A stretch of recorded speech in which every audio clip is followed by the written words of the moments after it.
Halo semuanya, selamat datang di Tamu Farwa Parekraf bersama saya Tiara Mahrani, Ketua Forum Wartawan Pariwisata dan Ekonomi Kreatif. Dalam episode kali ini, kita akan membahas isu yang lagi kembali mencuat dan hangat kembali, yaitu villa ilegal dan penyewaan melalui platform digital. Fenomena ini sebenarnya bukan fenomena baru dan ini bukan sekedar soal izin ataupun administrasi ya, tapi menyangkut pada kepentingan tamu, investasi, pajak, hingga citra pariwisata Indonesia. Untuk membedah isu ini, kita akan mencoba mengambil dari angle yang berbeda, yaitu dari sudut pandang hukum, di mana kali ini saya ditemani oleh Mas Uda Kadri Muhammad dan Mas Rausan Al-Jufri, pengamat hukum properti dan pariwisata yang akan menjelaskan apa saja kaitan dari hukum, perspektif hukum, gray areanya, dan serta solusi mungkin terhadap ekosistem pariwisata yang agar menjadi lebih sehat dan lebih tertata.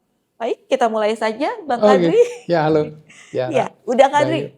Jadi bagaimana nih, publik belakangan terakhir itu ada sebuah berita viral ya, di mana ada seorang penyewa tamu lah, turis stay di villa yang kemudian villa itu disidak oleh Di Bali ya? Di Bali. Oke. Disidak oleh pihak yang berwenang dan ditanya-tanya soal legalitasnya.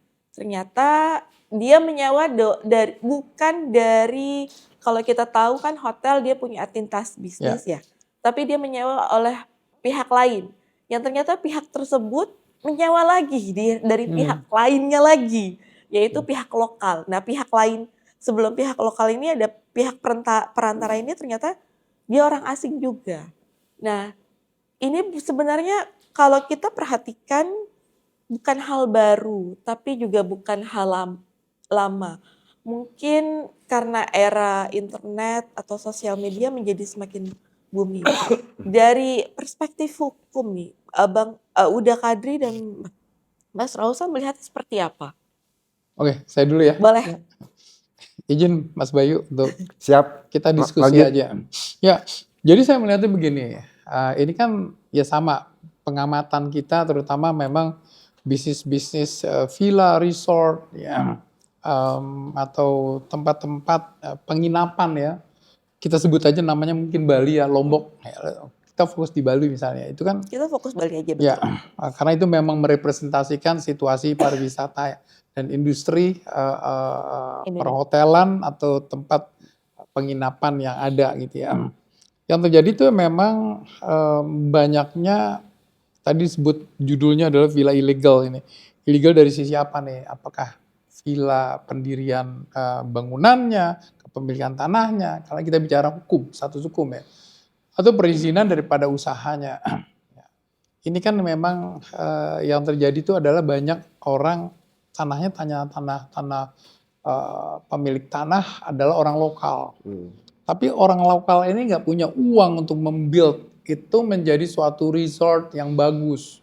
Ya, sehingga dia butuh dana. Datanglah investor nih. Investor itu bukan investor perusahaan sebenarnya. Pribadi yang punya uang kelebihan. Dan dia juga membawa konsep-konsep penginapan dengan desain yang bagus dan menarik gitu ya. Crossing culture Bali dengan Western itu akhirnya villa itu menjadi menarik ya. Nah, itu bisa dijual mahal gitu ya. Jadi dibangunlah gedung resort, villa dan lain-lainnya itu di atas tanah milik lokal gitu ya. Terus kemudian juga sebenarnya ada aturan-aturan tata cara sebenarnya untuk berbisnis di Indonesia. Prinsipnya gini ya, bahwa ini karena melibatkan orang asing ya. Orang asing itu kalau mau berbisnis doing business di Indonesia atau berbisnis di Indonesia tuh, ya dia harus punya izin. Ya, dia dimanapun juga, dia base di Singapura, apa dia tinggal di Bali, dia harus punya izin berbisnis di Indonesia. Sebenarnya begitu. Yang kedua, ada isu lagi nih, ada restriksi bahwa untuk memiliki tanah, ya, properti, aset, ada pembatasan berdasarkan undang-undang yang agraria yang ada. Ya, nanti Rosan bisa lebih jelasin lagi bahwa hanya hak-hak tertentu yang bisa dimiliki oleh orang asing. yaitu hak pakai. Tapi hak milik, ya itu yang paling luas dan penuh gitu ya haknya. Itu serta hak guna bangunan itu nggak bisa dimiliki oleh apa namanya Oh, HGB pun nggak bisa ya udah? HGB nggak bisa. HGB kan harus PT. Ya. Oh, Hak milik itu orang, gitu ya. Tapi orang asing nggak bisa. Itu sedemikian sensitif ya. Bahkan untuk tanah tuh kalau misalnya terjadi perkawinan pun itu masuk kepada harta udah menjadi harta bersama. Ya. Itu ada isu-isu seperti itu. Begitu ada unsur asing, dan dalam undang-undang itu udah reject. Nggak boleh orang asing itu memiliki hak milik. Kalau dia mau milikin HGB, dia harus dalam bentuk PT. Dan PT-nya asing itu harus masuk melalui PT PMA. Ya, itu satu hal yang nanti mungkin kita lebih kupas lagi. Jadi orang berbisnis di Indonesia, orang asing berbisnis di Indonesia tuh nggak bisa tanpa izin. Ya. Yang kedua dia nggak bisa memiliki tanah kecuali tanah hak pakai. Hak pakai pun tidak untuk komersial, ya itu untuk dipakai apartemen residensial gitu ya. Tapi kalau mau dibisnisnya nggak bisa, gitu.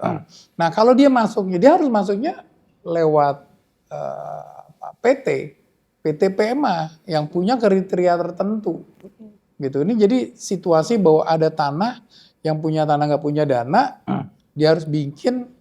Dia cari investor kan sebenarnya kan ya, jadi kayak joint venture yang very traditional ya, very apa namanya conventional gitu ya. Tanah, ada bangunan, punya dana, punya desain, punya market. Iya. Ya, marketnya belum tentu dia nawar-nawarin ke teman-teman atau saudara, dia pakai marketingnya devices, platform, Airbnb, Booking.com, Pagoda dan lain-lain. Yang bukan entitas Indonesia. Jadi orang datang itu tidak kepada si pemilik tanah, tidak kepada si apa namanya si bule yang mempunyai resort dan memiliki bangunan, ya, tapi datangnya ke platform tersebut sebagai pilihan, ya, sebagai pilihan di luar hotel ternyata ada Airbnb, ada villa, resort dan lain-lain gitu ya. Kurang lebih seperti itu ya. Silakan terusin. Sebenarnya itu poin pentingnya sudah di cover ya. Cuman mungkin yang perlu diingat itu pertama mungkin tadi itu Pak Kadi mungkin sempat bahas itu masalah terminologi villa ilegal. Ilegal itu dalam arti apa? Karena kalau kita ngomong berbisnis itu aspeknya itu ada banyak. Apakah ilegal dari sisi permodalan? Ilegal dari sisi kontrak-kontrak yang dibuat? Mungkin ada yang tidak sesuai dengan peraturan atau ilegal dari sisi perizinan. Dan kalau perizinan pun, perizinan mana yang ilegal? Apakah perizinan usahanya? Atau mungkin untuk lokasinya atau zonasinya yang dikenal dengan KKPR? Atau mungkin ilegal dari sisi bangunannya? Iya. Dari izin bangunannya? Ya, izin bangunan yang nggak ada. Ya. Jadi itu memang kalau kita ngomong ilegal, memang ini kita harus kupas sebenarnya kalau kita ya. Jadi ini ilegal dari sisi apa? Nah, palingan untuk sedikit mengenai platform ini, memang ini platform ini bisa kelihatannya menimbulkan masalah, tapi platform yang kita sebutin ya, itu tadi seperti yang dikenal lah Traveloka, Airbnb dan seterusnya. Tapi yang harus dipahamin itu bahwa sudah itu platform ini jatuhnya hanya intermediary. Keberadaan platform ini tidak mengurangi kewajiban para pemilik villa atau pemilik hotel atau apa seterusnya untuk taat hukum masing-masing gitu. Jadi ini makanya ini yang baru ini ada platform. Platform ini sebenarnya itu mereka hanya perantara. Dan kalau ini mungkin semua ada pengalaman ya, kalau buka platform tertentu nanti di bawah itu ada panjang banget kontraknya. Terms and conditions. Terms and conditions, syarat dan ketentuan pemakaian. Itu pasti kalau dikulik kebanyakan pasti tulisannya, oh kita hanya perantara, kita nggak bertanggung jawab. Nanti kalau ada masalah silakan hubungi sama pemilik properti. Ownernya, sama ownernya. Nah itu yang jadi perdebatannya kan di situ ya kemarin ya. Si Airbnb sebagai platform, terus si siapa owner propertinya itu apa istilahnya kayak pemiliknya itu nggak kok jadi blank ya? Nggak comply sama sama si Pemda Iya. Yang memvalidasi Iya. itu kan seharusnya Pemda ya. Iya. Sementara si platform ini hanya Iya. perantara yang nggak bisa memvalidasi si pemilik properti itu ya. Benar. Sementara ada keinginan si villa-villa yang dianggap ilegal itu kemarin itu Dimasukkan dalam list. dimasukkan di listing dan dicoret dari platform kayak gitu. Oke. Saya boleh interpretasikan. Jadi bagaimana caranya kita membebankan tanggung jawab juga pada platform. Ya, platform ini bukan Indonesian entity. Ya, Indonesian entity itu berarti dia tidak tidak disyaratkan untuk bisa masuk ke Indonesia melalui jalur internet, ya, melalui jalur internet, frekuensi dan lain-lain. Tidak disyaratkan dia harus mempunyai entitas di Indonesia. Ya, PT. Kalau dia punya entitas di Indonesia berarti dia invest, taruh uang, punya aset, punya karyawan. Ya. Ini beda ya. Dia harus masuk investasi, mendirikan platform sebagai PT PMA. Sehingga kalau dia melanggar dengan aturan nggak komplain dengan Indonesia, dia bisa dicabut. Asetnya pun bisa disita. Misalnya. Ya. Kalau ini enggak, mereka tuh ada di dunia Bagaimana internet. gitu ya. Basisnya berbeda. Jadi dan mereka itu berdiri, contohnya mungkin di Airbnb, mungkin di Amerika Serikat ya. Ya. Jadi dia tunduk sebagai korporasi, tunduk pada aturan di sana. Tapi di Indonesia dia nggak tunduk sama aturan Indonesia. Tapi kalau kita punya undang-undang yang bisa membuat clear bahwa dalam konteks untuk rasanya udah ada ya sekarang di Komdigi, tapi nanti terusin sebentar ya. Kita bisa menyebutkan bahwa kalau dia tidak comply dengan aturan-aturan tertentu, ya, maka dia bisa diblokir atau dia bisa di-ban, ya, diblokir situsnya atau apanya ya, sehingga dia nggak bisa masuk ke Indonesia. Challenge-nya adalah seperti itu. Sementara dari sisi mereka, karena mereka berbisnis di seluruh dunia seperti itu, mereka nggak perlu yang tiba-tiba untuk market Indonesia dia menjadi pusing punya divisi. Dia harus berkantor di Indonesia dan punya divisi yang membuat mereview tentang status perizinan kepemilikan daripada orang-orang yang mau di list di tempat yang mau dijual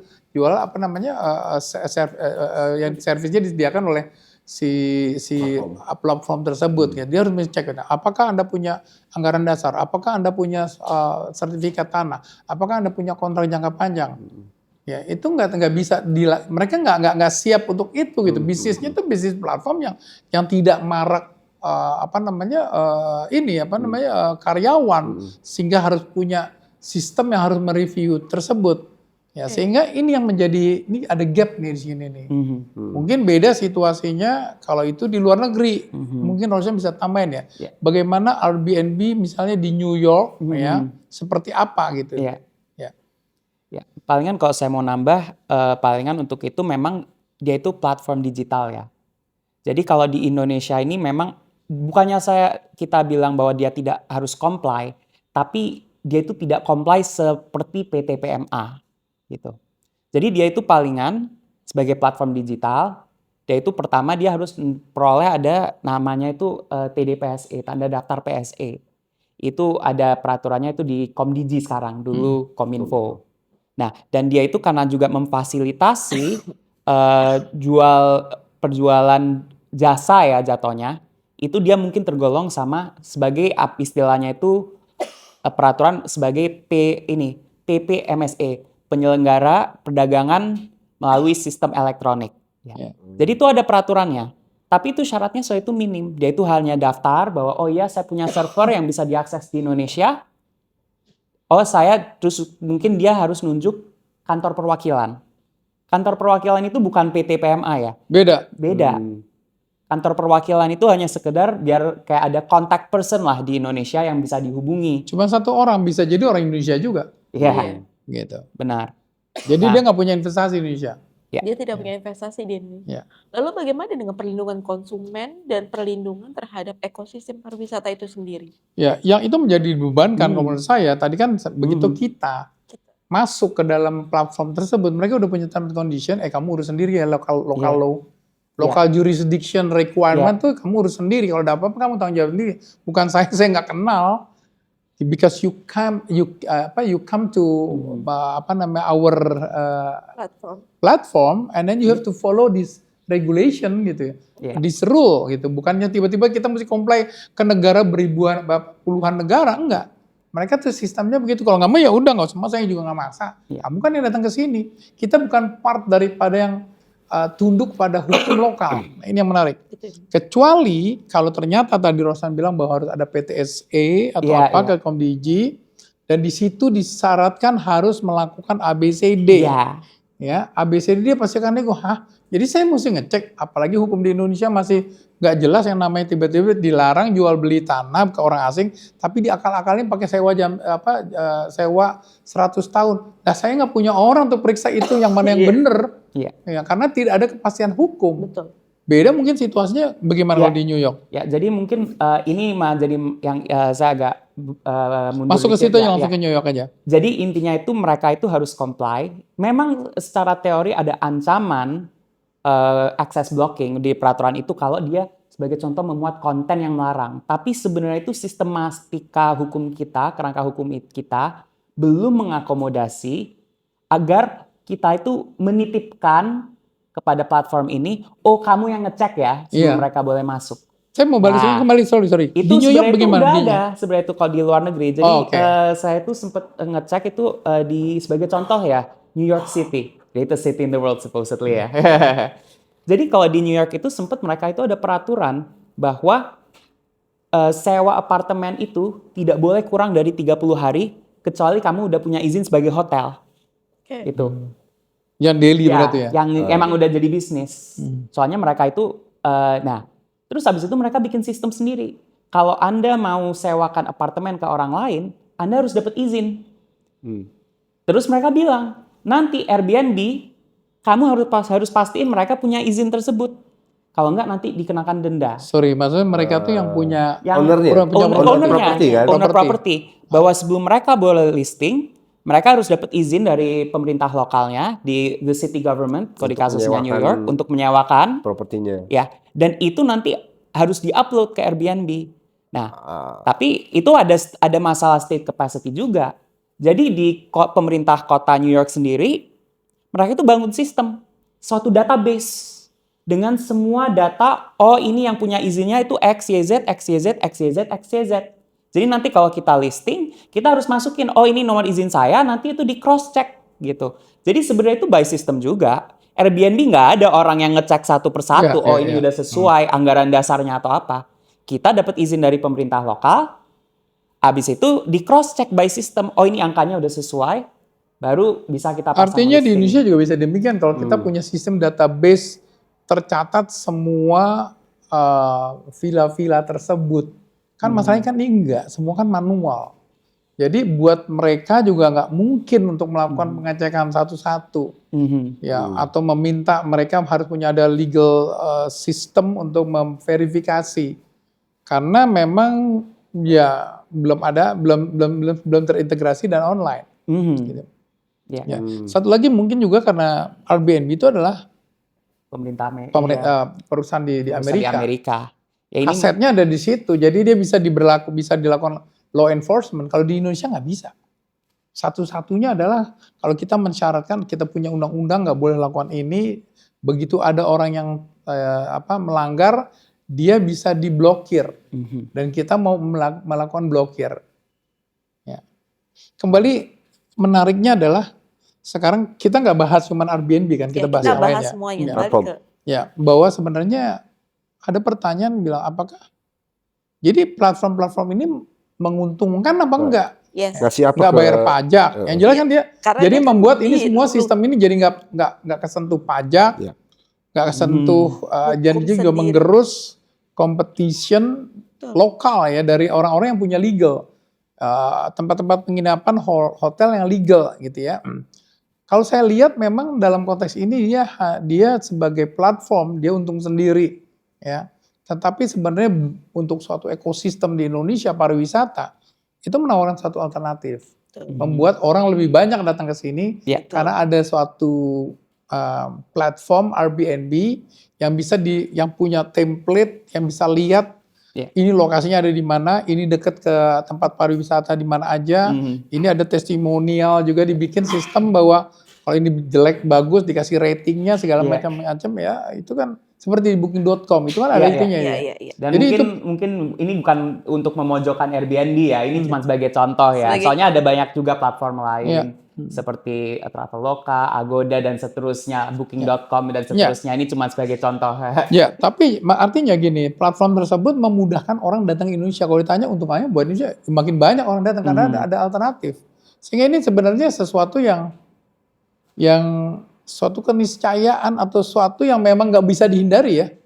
Ya, menurut saya begitu. Tinggal yang paling penting tuh harus dibikin tata kelolanya. Nah, poinnya di situ tuh. Jadi ada zoningnya untuk ini apa, untuk ini apa, untuk ini apa. Itu harus ada kepastian hukum.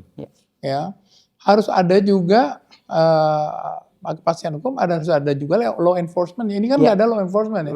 Tiba-tiba itu marak sedemikian marak kepemilikan tanah oleh orang asing yang gampang disiasati ya dengan kontrak-kontrak jangka panjang, dengan perkawinan campur, dengan nominee arrangement yang sebenarnya sudah ada di undang-undang.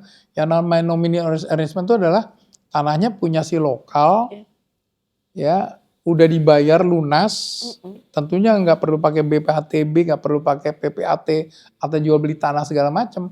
Ini kan jual beli terselubung ya, masih atas nama si lokal gitu, tapi udah dibeli semuanya.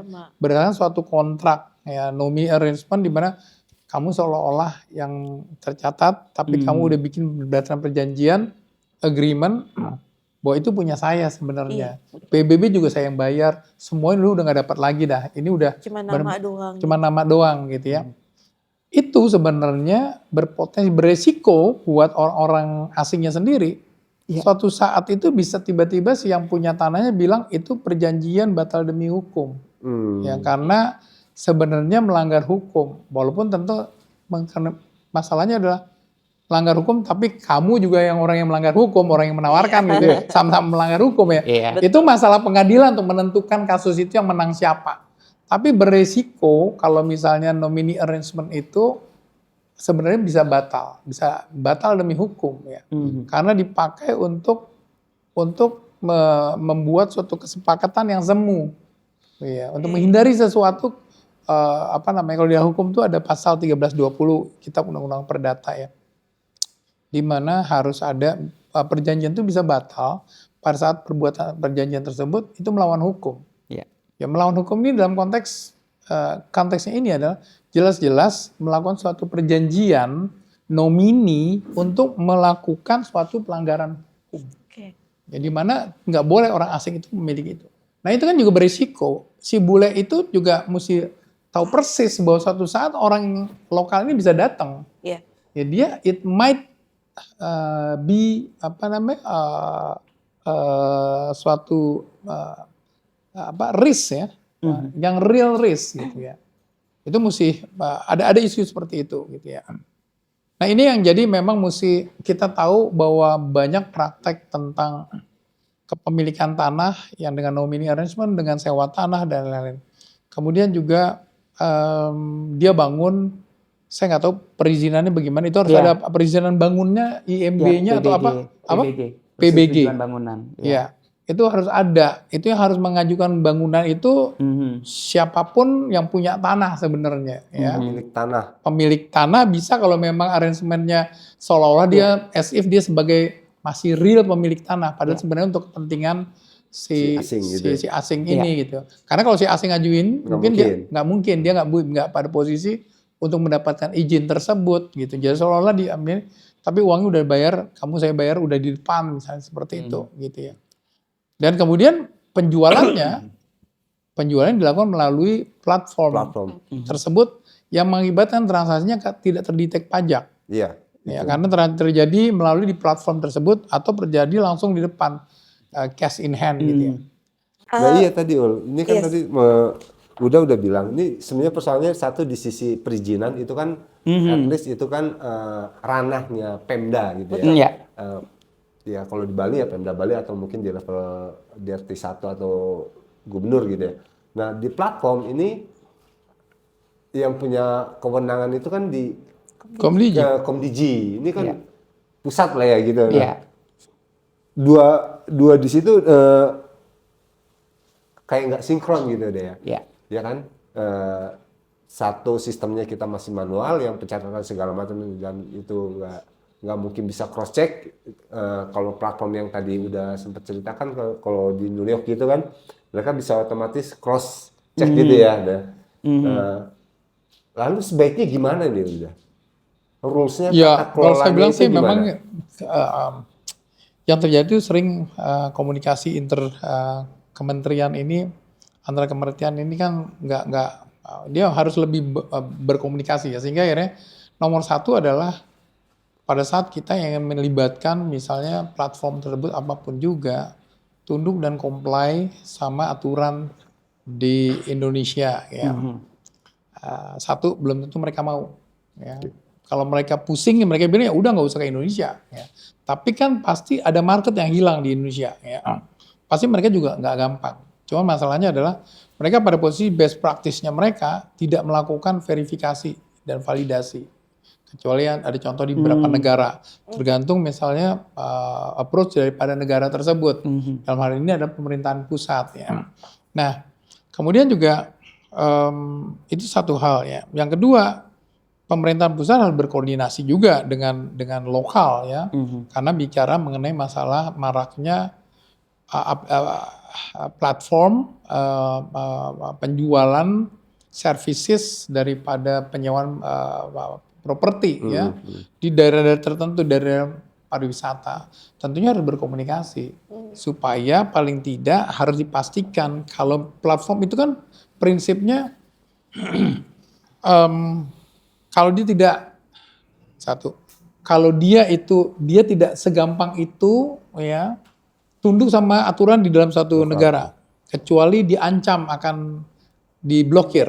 Ya, sehingga kalau dia itu berarti dia harus masuk, undang-undang harus menyebutkan bahwa semua platform itu harus masuk izin, nah dia masuk ke dalam perizinan. Dan dalam undang-undang atau aturan tersebut, ya, pemerintahan pusat itu harus menyebutkan apa saja yang harus dipenuhi. Ya, ini jangan sampai gini loh, lah di lokasinya aja kacau balau gitu, tanah bisa diakal-akalin, terus saya gitu yang meriksain yang mana yang benar gitu, please deh. Ya enggak, di sana aja segini tanah itu bisa dengan kawin campur, dengan sewa tanah yang tidak ada aturannya misalnya, yang enggak jelas, yang sudah ada aturannya pun bahwa tanah tidak boleh dijual kepada orang asing masih bisa diakalin, nggak ada law enforcement. Terus disuruh saya untuk mencari tahu dan melakukan menutup, kan nggak punya waktu buat nggak bis secara visibilitas saat itu nggak make sense buat mereka. Nah ini kan harus dijajaki ya. Di satu sisi ada hal tertentu bahwa ini kita membentuk ekosistem itu harus berimbang ya. Jadi ada kepentingan PHRI, ada kepentingan yang lain-lain gitu ya. Yang semua juga kepentingan orang yang udah mulai pensiun, kamar di atasnya mau disewain jadi homestay. Ya. Itu jadi satu kepentingan. Ya. Ada kepentingan lain bahwa kita mengundang welcoming tourism ya, menyemarakan turisme pariwisata ya supaya orang datang ke Indonesia dengan mudah dan dengan banyak pilihan. Kalau ini ditutup, ini enak. Tapi kalau misalnya ini dibuka, ini akan terkena gitu ya dampaknya, jeopardizing beberapa kepentingan interest daripada orang-orang yang bayar secara ilegal, bayar pajak, bayar perizinan, dan status tanahnya benar dibanding ini gitu ya. Seberapa jauh pemerintah Indonesia harus mau mengambil sikap terhadap ini, memberantas yang ini juga rugi sendiri nanti, bahwa ini kan sebenarnya membantu. Ya, ini sama seperti kalau kita bicara di musik ya. Musik itu kan ada promotor-promotor yang udah tersertifikasi, tapi banyak pensi-pensi yang juga menyemarakan ekosistem musik. Nah di pariwisata juga demikian. Ini kan mesti arif nih. Yang paling penting menurut saya harus ada kerjasama pemerintah pusat sama daerah untuk membuat tata kelola yang benar. Ada zoning, ada masuk yang mana masuk memang untuk yang bermodal besar, ada yang memang masuk sifatnya individual gitu ya. Itu mesti diatur. Dan kemudian ada law enforcement yang kalau melanggar ya mesti ditutup. Kalau ini kan enggak. Tahu-tahu tiba-tiba ujuk-ujuk digerebek. Orangnya ketakutan lah, orang yang nginep lah. Kok jadi saya yang kena gitu ya. Digerebek, apalagi kalau misalnya nih ada resort yang dibongkar lah. Ini kan izinnya izin operasi yang dilanggar. Kenapa hartanya dihancurkan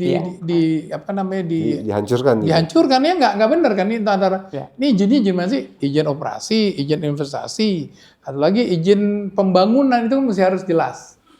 Berarti banyak kementerian ya yang terkait, banyak instansi yang terkait bukan kementerian. Mungkin itu suatu poin yang harus dititik beratkan ya. Airbnb is only a part of the problem. Atau platform-platform seperti yang online travel agent kayak Airbnb itu, they're only a part of the problem. Iya, ada Agoda, Fundamentally itu, isunya adalah sebenarnya itu lack of state capacity untuk enforce peraturan-peraturan yang ada. Sebelum kita sampai titik ini kan pertanyaannya, kenapa kok bisa sampai titik ini? Masa itu kan pembuatan villa itu kan bukan setahun 2 tahun, kadang-kadang bisa lama.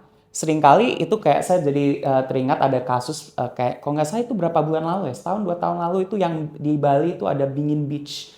Jadi itu memang ada tempat itu di pinggir pantai ya. Di pinggir pantai itu udah ada banyak bangunan, itu udah tempat jadi terkenal bagi surfer di seluruh dunia. Itu memang bagus. Saya sendiri sebelum pernah ke sana itu memang bagus banget tempatnya dulu. Nah itu beberapa bulan lalu kalau nggak salah itu dibongkar. Karena ternyata nggak ada izin. Nah tapi nggak ada izin bangunan. Tidak ada izin bangunannya, makanya terus nggak sesuai ini zonasinya. Akhirnya mereka bongkar. Cuman pertanyaannya, kok bisa udah sampai titik itu? Kenapa baru muncul sekarang isunya? Kenapa nggak dari dulu gitu kan? Jadi ini setelah itu memang fundamental isunya itu adalah lack of state capacity gitu kan. Nah itu penyebabnya apa? Ada berbagai faktor. Mungkin salah satunya adalah kurang koordinasi antara pemerintah daerah dengan pemerintah pusat ya. Jadi itu kita nggak bisa lupa bahwa kadang-kadang ini platform ini dalam satu sisi memang banyak aturannya yang bisa dibuat lebih baik, tapi mereka itu only a part of the problem sebenarnya. Saya nggak bisa bilang nggak bisa apa-apa ya. Saya nggak bisa bilang konteks bahwa mereka problem sih sebenarnya. Karena apa? Itu ada di seluruh dunia loh. Itu ada di seluruh dunia dan nggak bisa dibilang bahwa itu problem. Itu yang tinggal mesti fit ke Indonesia itu harus dibuat aturan mainnya.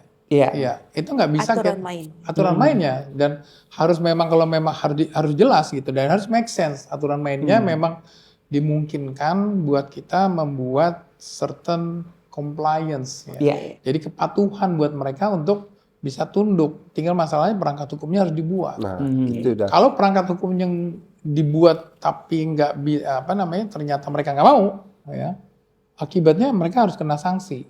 Sanksinya adalah diblokir. Kita nggak bisa mensanksikan mereka pidana apa segala macam. Enggak, mereka bukan Indonesian citizen, bukan Indonesian entity. Gitu. Berarti untuk platform ini kita bisa bilang sedikit sudah tercerahkan nih.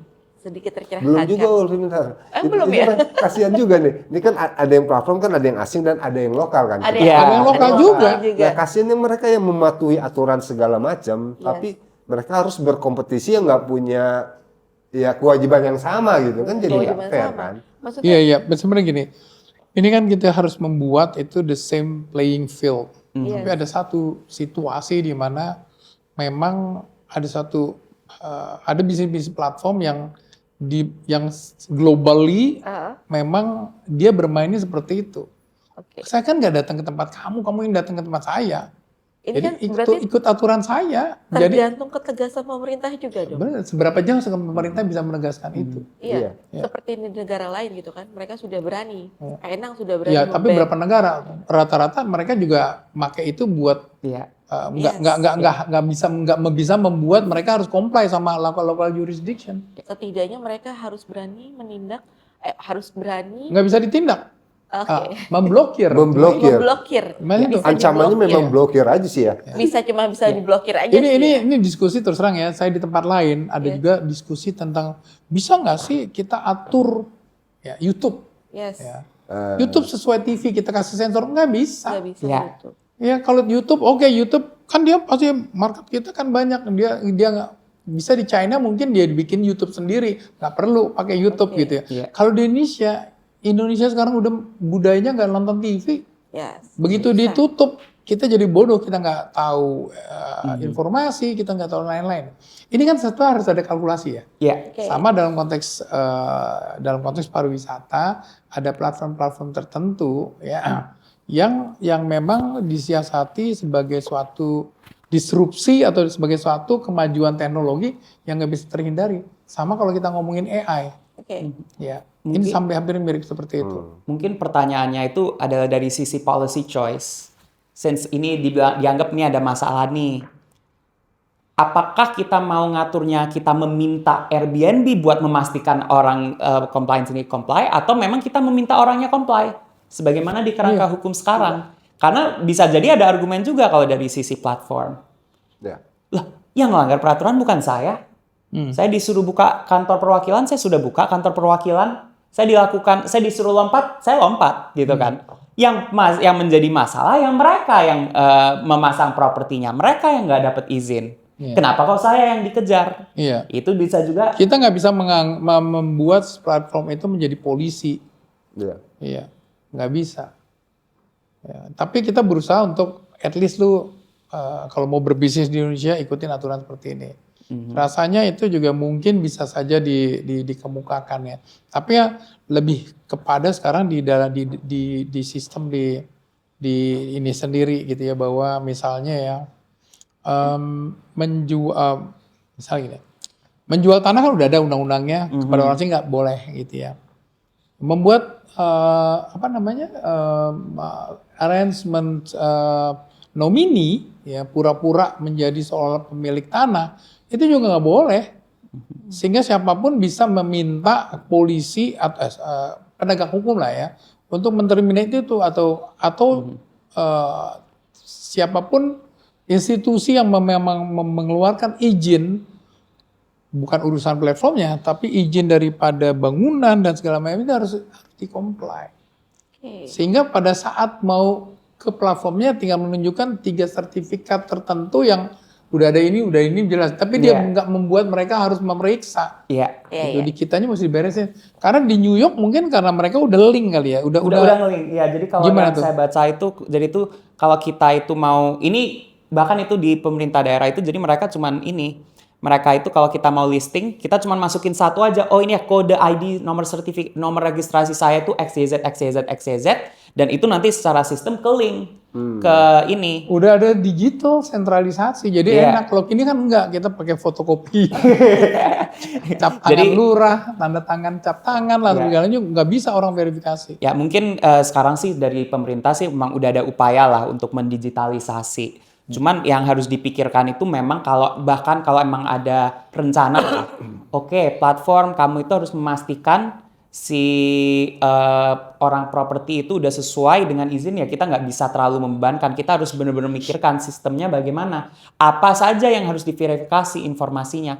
Apakah sekedar NIB, nomor induk berusaha itu, jadi semua perusahaan punya nomor itu, atau apakah izin-izin lain gitu. Soalnya tentu buat beroperasi itu tadi ini sempat agak dibahas tadi sama Ibu tadi, ya izinnya banyak sebenarnya buat operasi berbagai aspek gitu kan.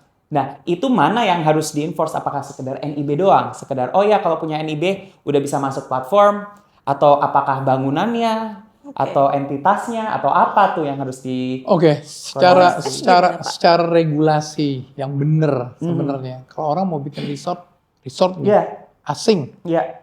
seperti apa, lokal seperti apa? Ya, jadi kita ngomong pertama dari sisi mungkin mulai dari permodalan.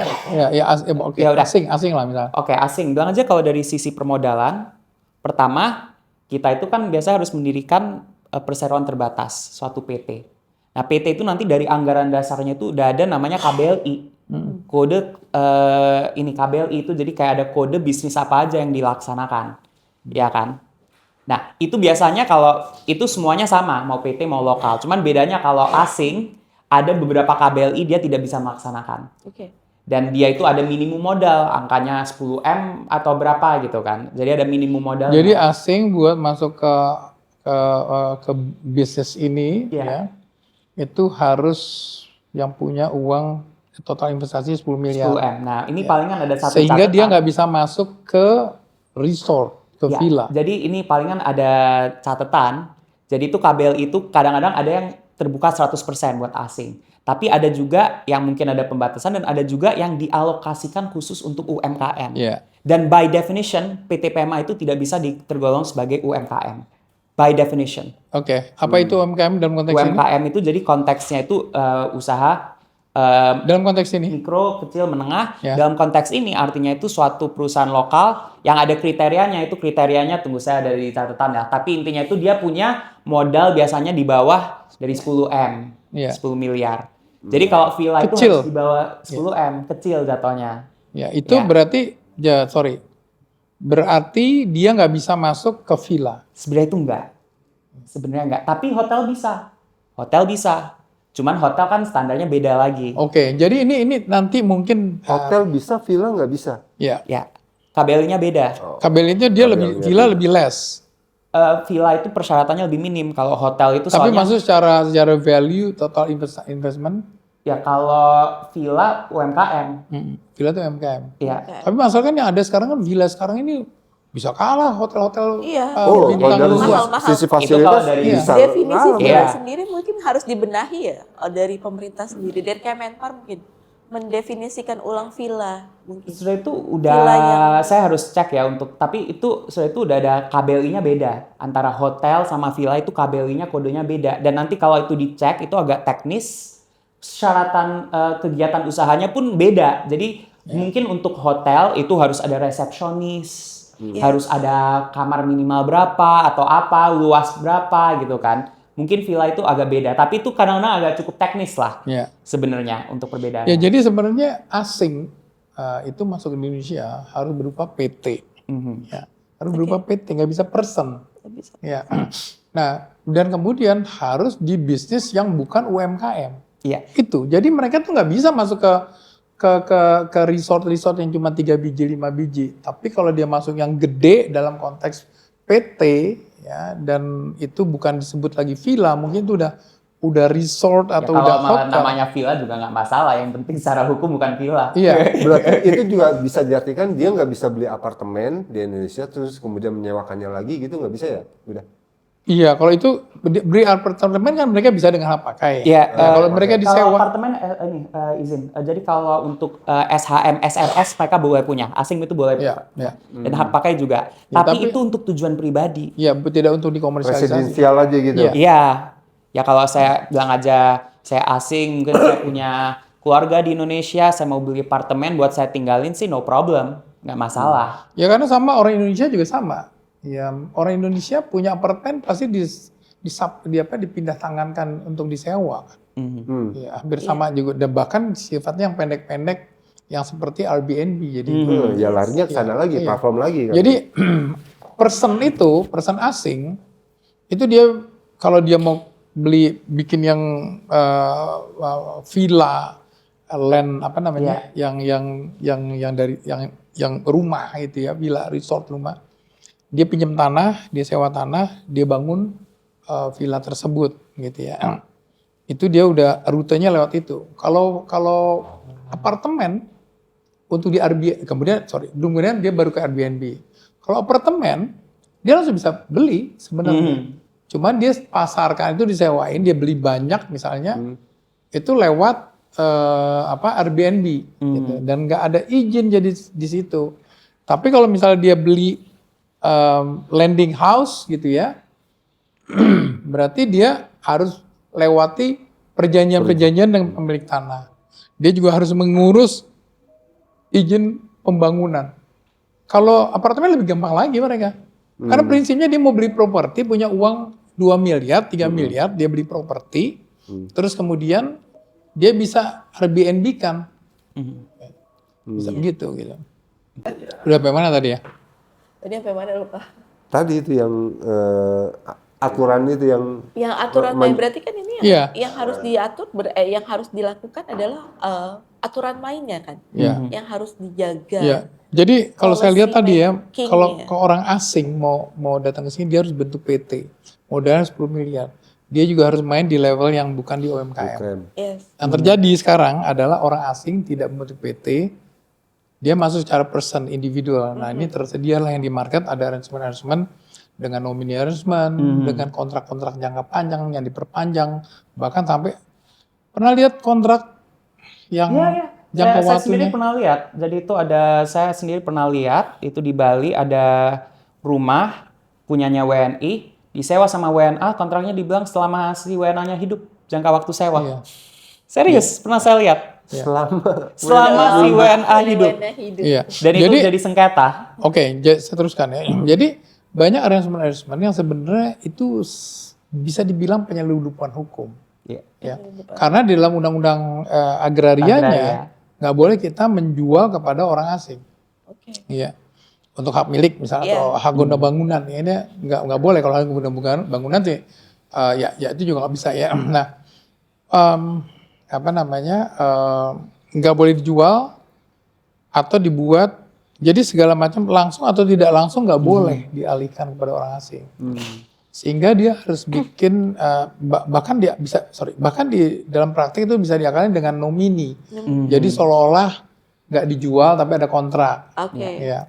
Atau sewa tapi diperpanjang. Ya, kayak begitu-begitu ya. Iya. Nah ini atau suatu pernyataan bahwa kamu memiliki tanah tersebut sebenarnya harusnya udah punya saya. Ya. Nah, sebenarnya agreement tersebut itu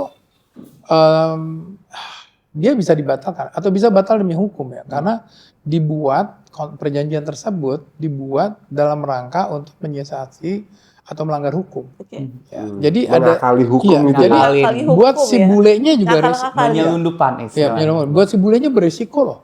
Ya, beresiko. Ya, tinggal masalah nanti bahwa si lokalnya juga nggak punya etikat baik ya, sama-sama ingin melakukan Dua-duanya recircumventing terkena hukum ya. daripada hukum gitu ya. Nah, harusnya lewat PT gitu ya. Tapi yang terjadi lewat agreement tersebut. Apalagi terutama lewat sewa. Lewat sewa kan, loh kan saya cuma sewa. Sewa boleh dong. Sewa itu legitimate, artinya dibolehkan sewa. Tapi kalau sewa dengan seumur hidup, itu sama aja udah jual. Kalau dia udah jual, berarti nggak perlu bayar pajak, nggak perlu bayar balik nama, nggak perlu macam-macam. Mungkin pertanyaannya itu bagaimana kadang-kadang itu ada kesulitan kita membedakan sewa dengan iktikat baik yang memang diperbolehkan. Itu jangan salah sangka ya, sewa itu boleh, orang asing itu boleh sewa. Itu tidak masalah. Cuman kadang-kadang itu karena ada skema-skema di mana on paper sewa tapi in practice Dijual beli. ya semacam lah. Jadi kadang-kadang itu kayak oh ya ini sewa seumur hidup, saya punya wewenang apapun, bahkan nanti saya boleh sublease dan bahkan saya boleh assign kontrak saya kapanpun selama jangka waktu 90 tahun gitu kan. Ya itu kan udah bukan nggak market lagi itu. Nah jadi balik lagi isunya kadang-kadang kalau dalam konteks ini adalah bagaimana kita bedakan antara sewa iktikat baik dengan sewa sebagai bentuk penyelundupan hukum, dan itu tidak mudah itu. Ya. Nah, sewa permasalahan ini kan kemudian dia menjadi ruwet ketika dia disewakan ke publik lagi gitu kan. Bukan untuk Tapi kan beda sewanya. Itu sewa Sewa pertama itu Iya. adalah kamu sewain saya sebenarnya jual ke saya. Iya. Iya. Kalau saya kemudian ke publik itu sewanya sewa short term kan. Iya. Artinya didagangin. Itu yang terjadi sekarang. Iya Ya. betul, itu memang Itu. skema itu. Jadi diambil dulu, ini udah bukan pemilik, sewa ini berbeda sama sewa ini. Betul. Kalau ini kan tidak bermaksud untuk menyerahkan kepada orang, ini kan berulang. Taruhlah dia nginep 3 bulan, habis itu ganti lagi, seperti itu. Atau yang dibikin daily. Ya. Nah, ini berarti memang dibisnisin kan. Ya. Dibisnisin yang artinya status tanahnya aja bermasalah, status bangunannya juga dilakukan tidak diurus sendiri ya, tapi lewat si local people ya, dan juga perizinan beroperasinya yang harusnya perizinan beroperasi itu harus di OSS. Ya. Mungkin saya mau nambah dikit ya, mungkin masalah sewa sendiri ya. Jadi sewa itu boleh memang hakikatnya, cuman ini mungkin agak pembanding juga ya. Kalau di luar negeri, mungkin di beberapa negara, biasanya itu negara-negara maju. mereka itu sebenarnya itu ketentuan sewanya itu agak lebih ketat. Dalam arti mereka membedakan antara short term sama long term stay. Ya. Jadi kalau sewa dikurang dari, kayak yang tadi contoh kita, yang di New York, itu nggak boleh sewa kurang dari 30 hari. Karena asumsinya adalah, kalau dikurang dari 30 hari, ini bisnis hotel. Bukan sewa, bukan cost lah. Ya. Oke. Nah kalau lebih dari 30 hari, ya itu anggapannya oke, ini long term stay. Itu boleh, itu private. Itu private, jadi kalau kita mau sewa setahun, sewa 2 tahun, itu kayak orang ngekos kan. Iya. Itu nggak diatur, tapi kalau Jadi dia kurang, tidak menggerus bisnis perhotelan. Tidak iya, kan Mas. Tapi mereka bedakan antara short term stay, di mana kecuali kamu bisnis hotel, kamu nggak boleh sewa kurang dari 30 hari gitu. Nah, tapi kalau di kita memang kita nggak bedakan antara short term sama long term stay kalau untuk sewa itu secara peraturan Mungkin sebenarnya. itu kali ya, titik temunya. Jalan Ya, tengahnya kita artinya aturan memang main, tata kelolanya harus dibuat. Mhm. tata kelolanya Ya, harus. tata kelola harus dibuat. Ya. Nah, palingan saya mau isu. Nah, itu untuk isu sewa. Palingan ini mungkin biar kita juga sempat waktu bahas ya. Itu ada izin lainnya juga. Jadi ini baru kita ngomong sewa, kita udah sempat ngomong tanah, baru kita ngomong izin usaha. Beda lagi. Beda Banyak lagi. sekali ya. Beda lagi, banyak Lapisanya lapisnya ternyata. lagi. Seruat Banyak. ini ternyata Iya. kasus di Nah, masa ini. kalau kita mau bisnisin, kita PT, kita harus dapat namanya NIB. Dan berdasarkan KBLI dan berdasarkan skala usaha, itu perlu izin lain sebagai bisnis usaha. Biasanya kalau konteks ini, kalau menengah, kecil atau menengah, dia perlu sertifikat standar. Sertifikat standar itu, jadi itu bisa lewat OSS, itu BKPM itu yang mereka punya. Dimohonkan lewat sana, nanti verifikasinya oleh Pemda. Tapi itu intinya udah sesuai dengan standar kegiatan usaha nggak? Jadi kamu udah, itu biasanya agak teknis itu. Tapi itu biasa itu mereka ngecek, oh ini udah cukup ruangan, udah ada papan atau tidak, ini udah bener nggak. Jadi itu kayak, apakah ini villanya ini udah pantas lah secara health, secara sanitary, itu ada izinnya buat sebagai izin usaha. Oke. Nah itu jadi untuk PT. Nah satu lagi sisi gimana? Lokasinya bagaimana? Jadi kan kota-kota itu biasanya masing-masing daerah dia punya peta lah, zonasi lah. Oh ini daerah residensial, di sini daerah wisata, ini daerah pertanian. Nah itu yang sering kali terjadi di Bali adalah ini villa muncul, ternyata daerahnya pertanian. Yes, itu. Daerahnya pertanian gitu kan. Itu ada namanya KKPR. Jadi itu dari OSS juga. Biasanya itu nanti habis kita NIB sebelum kita mau isi, oh saya mau ada kegiatan di sini, nanti dia ngecekin dulu apakah sesuai atau belum lokasinya. Selain lokasi, kita mau bikin bangunan. Kita mau bikin bangunan, bilang aja ini proyek baru ya. Mungkin ini kalau emang udah beli gedung jadi ini nggak berlaku. Tapi kalau kita beli bangunan, kita harus ngecek udah ada PBG-nya belum, persetujuan bangunan. Kita harus mastiin, kita ngasih, oh ini petanya, blueprint-nya buat villa saya, ini udah sesuai belum dengan building codes. Jadi soalnya kadang-kadang itu juga terjadi. Ada bangunan, tapi dia nggak dapet PBG-nya. Dia belum dapet IMB-nya, gitu kan. Oke, udah bangun, ya harus ada SLF, sertifikat layak fungsi. Itu hanya menunjukkan bahwa, oh ya ini udah jadi bangunannya, ini udah sesuai dengan blueprint awal yang dikasih, gitu kan. Jadi sebenarnya itu memang ini agak rumit sebenarnya. Sebenarnya itu nggak, masa itu nggak Yang ada, ya yang ada tinggal masukin aja Airbnb. Iya. Ya orang pada males Taruh di gitu kan. Instagram. Taruh di Instagram, Taruh beres. di Iya, Instagram, selesai. Akhirnya iya. pada shortcut gitu karena terlalu rumit shortcut Iya. gitu kan. Memang ini terkesannya rumit ya, tapi sebenarnya itu ada alasan lah sebenarnya itu ada alasan semuanya Untuk ini masuk ya. perlindungan. Ada kita kalau pemerintah menetapkan kebijakan zonasi, kebijakan harus ada dapat izin ini itu kan ada alasan. Kalau kita ngomong sertifikat standar, itu kita soalnya nggak mau kan. Kita kalau di villa tiba-tiba ada serangga di kamar, masalah sanitasi kan penting. Kalau masalah bangunan, ya kalau bangunannya nggak sesuai dengan standar, nanti tiba-tiba roboh atau bagaimana. Jadi kan itu ada alasan. Memang ini terkesannya kompleks, tapi ada alasan perizinan itu sebenarnya itu secara kebijakan dibuat. Dan ya hakikatnya adalah ya kalau kamu mau main di sini, ya kamu harus ikutlah sama peraturan yang udah dibuat gitu. Oke. Berarti ini tadi ada agraria ya. Kalau instansi yang terkait ya agraria, Instansi ya BKPM, terus ya. apa lagi? Yang terakhir itu kan izin Oke, usaha ke ya. ke Kemenpar ya. izin usaha itu ke Kemenpar, tapi itu semua dikoordinasi lewat sistem OSS. Dan OSS. kadang-kadang itu nanti verifikasinya ada banyak yang dari Pemda juga. Gitu. Itu untuk izin, itu kan masalah adalah masalah tanah, bangun, izin operasi. Ya. Sementara untuk penjualannya adalah dilakukan oleh Platform itu. platform yang tidak berizin di Indonesia. Tapi dia kan hanya sebagai platform. Mungkin bukan izin ya. Kalau izin ada seperti yang KP3A. Iya. Yaitu harus bentuk kantor perwakilan. Tapi bukan beda sama yang izin lain lah. Izin lain. Itu Iya. benar-benar nggak ada kontribusinya ke negara itu. Sama sekali pajak. Enggak, pajak masih kena. masih Saya nggak kena. bakal komentar terlalu banyak ya. Saya kalau masalah pajak, tapi soal itu kalau pajak masih kena. Nah ini mungkin aspek yang juga perlu kita bahas ya, masalah pajak. Soalnya itu menjadi isu yang berhangat juga ya. Sebenarnya itu hakikatnya kalau secara undang-undang perpajakan ya, kalau Airbnb atau platform asing lain berbisnis di usaha, ya tentu mereka harus bayar pajak atas penghasilannya. Soalnya ada penghasilan di Indonesia, mereka itu apa tuh istilahnya tuh BUT ya kalau nggak salah ya. Saya nggak lupa lah, saya don't at me ya. Nah, tapi yang menjadi masalah kalau masalah Airbnb ini adalah pajak hotel atau pajak, soalnya itu pajak hotel itu daerah. Oke.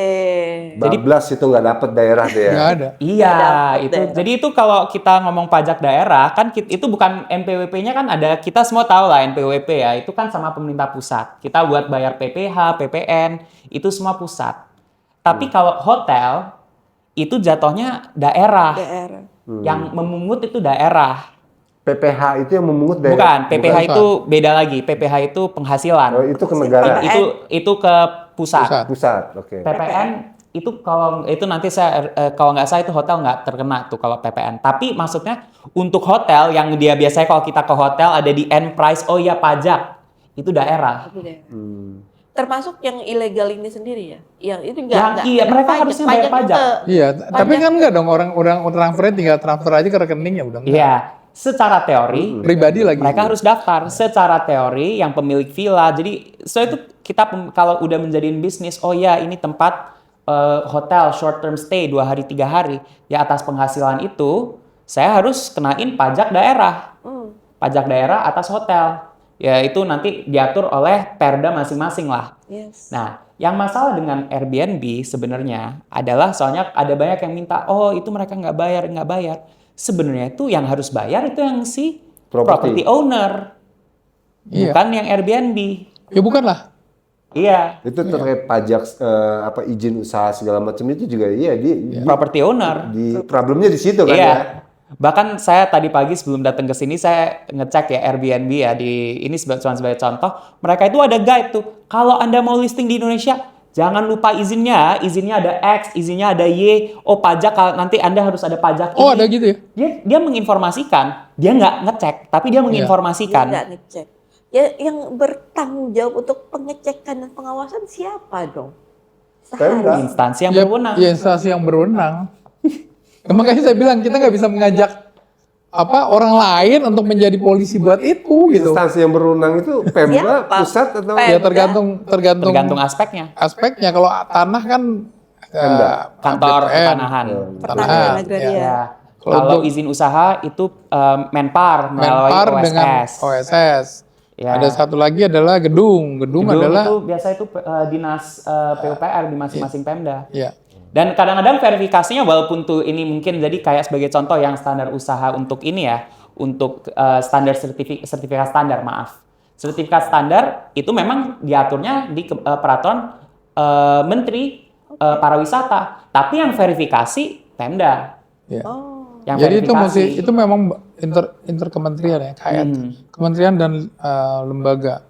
Memang itu yang mesti dibikin, harus disepakati tata kelolanya, zonasinya, bisnis ininya tuh dengan Jadi siapa mempertimbangkan bahwa ini ada kemajuan teknologi, digitalisasi dan lain-lain yang global nih, ada sistem pemasaran yang menggunakan platform-platform Iya. tersebut gitu ya. Ya, masalah harus pajak diatur. mungkin kayak ini masalah pajak ya. Jadi kalau pajak itu kan kalau kita bilang, oh ya ini nggak bayar pajak. Sebenarnya itu secara teori kalau kita mau bikin kerangka hukum di mana kita minta Airbnb mengumpulkan pajak, terus Airbnb yang menyetor ke Pemda. Nggak bisa. Secara dia teori, belum secara kebayang. teori kalau mau dibikin peraturannya bisa Oh aja. bisa. Oh bisa. Ya bukan bisa dalam arti udah ada sekarang, tapi maksudnya secara teori bisa. Sebagai contoh ya, PPN udah. Jadi kalau PPN untuk produk digital, kalau kita beli game online, saya ini agak beda ya Iya, iya. sektornya ya. Saya mau beli game online lewat Steam, mungkin kalau yang ada yang suka main gamers, itu mereka tahu. Itu saya beli game online, itu mereka nge-charge PPN. Ngecas PPN. Mereka nge-charge PPN, udah ada peraturannya. Ya. Tapi itu PPN kan pusat. Kalau untuk memungut pajak daerah oleh platform digital, sepengetahuan saya belum ada kerangkanya. Mungkin bisa. Ya. Ya. PR. Oke. Ini udah mau jam 2 saya mesti cabut. Terima kasih. Udah tadi. Baik. Rasanya cukup ya? Ini sangat seru sekali ya sampai tidak Iya. berasa. Iya. Kalau waktu kita sudah habis, teman-teman. Mereka. Mungkin kita harus bikin sesi 2 nih, udah Andre. Melanjutkan kembali pembahasan soal villa ilegal dan platform digital ini. Baik teman-teman, jadi singkat kata villa ilegal ini adalah sebuah permasalahan yang sistematis dan struktural ya, udah. Dimana kita membutuhkan kesungguhan pemerintah dan kemauan pemerintah untuk saling saling berkoordinasi, berkonsolidasi untuk menindak dan mengawasi mana-mana saja yang legal, mana-mana saja yang ilegal untuk kemajuan ekosistem pariwisata. Sementara untuk platform digital yang menjadi pemicu istilahnya, juga dibutuhkan aturan main dan policy yang lebih mumpuni lah untuk bisa lebih mengayomi ekosistem pariwisata itu sendiri.